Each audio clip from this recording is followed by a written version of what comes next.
All right, so while back, a couple days ago, I reviewed Hellraiser and Hellraiser 2, Hellbound. So today we're going to talk about Hellraiser 3, Hell on Earth. We're going to continue on with the Hellraiser series from so this was released by some independent company that was also distributed by Dimension Films. Released September 11th, 1992, starring Terry Farrell and Paula Marshall. Written by Peter Atkins, who actually directed the second one. Um, Produced by Clive Barker and directed by Anthony Hickox, who's done other crazy films like Waxwork 1 and 2, Warlock, The Arm, Armageddon, I think it was, and Sundown, Vampire Retreat, to name a few. And this earned about $12.5 million at the box office, which is like a moderate success. Most third movies in a series, or at the time probably referred to as a trilogy. Yeah, most of them don't really do very well, and this one suffers from that. So basically, takes place. So the title says Hell on Earth, but it's pretty much Hell in New York. It takes place in New York City, where a club owner basically buys the pillar from the second film, where Pinhead is encased in, from a art dealer, paid whatever he wanted for it, got it to go into his dark, dingy like loft, I guess. And basically he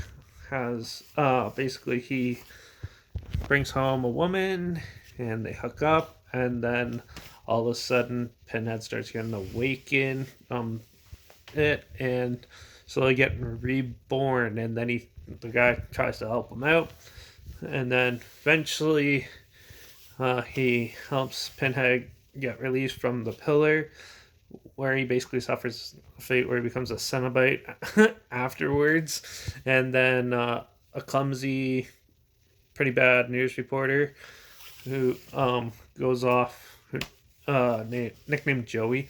She goes off and finds the puzzle box, and then has to realize, she gets told by someone that she has to reunite the two halves to get rid of Pinhead, and basically, uh, before all this major destruction happens, and it slowly unfolds, and she basically goes and tries to reunite halves, also by going back in time to, or in a dream dimension, sort of talking to Pinhead as when he was a commander, from which we learned in the second film. It's a very confusing plot line, but yeah, overall, I thought the film was okay. The cinematography was interesting, to say the least. Yeah, some of the special effects were like cheesy, like some of the explosion scenes and stuff were pretty cheesy. The story's paper thin, though. There was barely any cohesiveness to it. Most of it was just a whole pile of carnage from uh, Pinhead, which was actually kind of tame compared to the other films. Like this one would, there'll be like icicles or lights in people's mouths and stuff. And the Cenobites he makes are a little cheesy. I know they try to do it completely different from the first one, trying to make it more relevant to like what the people were doing at that time. So like one's a cameraman, so he has a camera shoved in his face basically, and then one's a DJ, so he has CDs in his head, and a CD player in his chest, and he basically throws them and they kill people. Then there's some flamethrower chick, and one of the girls that actually helps Joey out basically becomes a Cenobite and doesn't do anything. And the club owner who screws a lot of girls and stuff, and is pretty mean human being, basically has pistons in his head and stuff. It was really weird. The makeup and stuff were fantastic as always in these films. This is definitely one of the lower tier of the Hellraiser spectrum of this film. Yeah, there's not very much to it. Like the makeup was cool, but the characters were really lacking any substance. They're paper thin. Same with the story was paper thin, and yeah, you couldn't like I thought it was a little boring for the most part. It takes almost an hour for Pinhead just to come back, and it's only an hour and 37-minute film. So you watch it, and then it has like a typical evil, almost like monster type deal, which they storm down a street, cause some explosions, and then all of a sudden they have like a little conflict and it's over type deal. So it's pretty predictable story. It's paper thin story, but they definitely went the very predictable route. Then try to make it uh very energizing, entertaining, or anything like that. It was basically they just trying to make it as fast as they can. I think, but like, and did it like they rushed out Hellraiser 2, and it's almost as equally as awesome as Hellraiser 1. This is way down below that. This one was really cheesy and stuff just getting thrown at you from left and right. And yeah, there's basically three different timelines you have to, or two, yeah, two different timelines that you have to follow, and it was pretty um dull, and there's pretty dull. There's not much else to say about it. Um, yeah, like it's tamed down. It was way down. It has an I rating, but overall, I thought it was really tame compared to the other two. So that was a little disappointment. Doug Bradley was awesome as Pinhead. Some of the other the uh, Terry, the chick who plays Joey, she's gorgeous in this.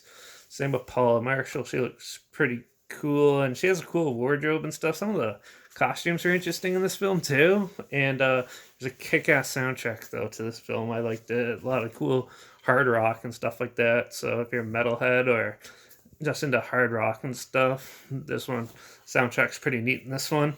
I think they even have like White Snake in there and stuff. So yeah, it was pretty. That was some cool stuff over it. But overall, I find in this one the cons outweigh the pros. So it's definitely a step down from the other two.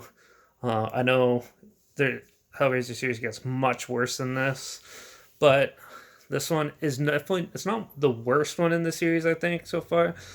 Well, if you just do the first three, yeah, it is. But some of the other sequels are even worse. So, but this was actually my first time seeing this one, so I was pretty impressed at some scenes and disappointed at quite a bit of scenes. So, yeah, overall, it was okay. Nothing too special though. So, um, yeah, I'm probably gonna give this one a 2.5 out of 5.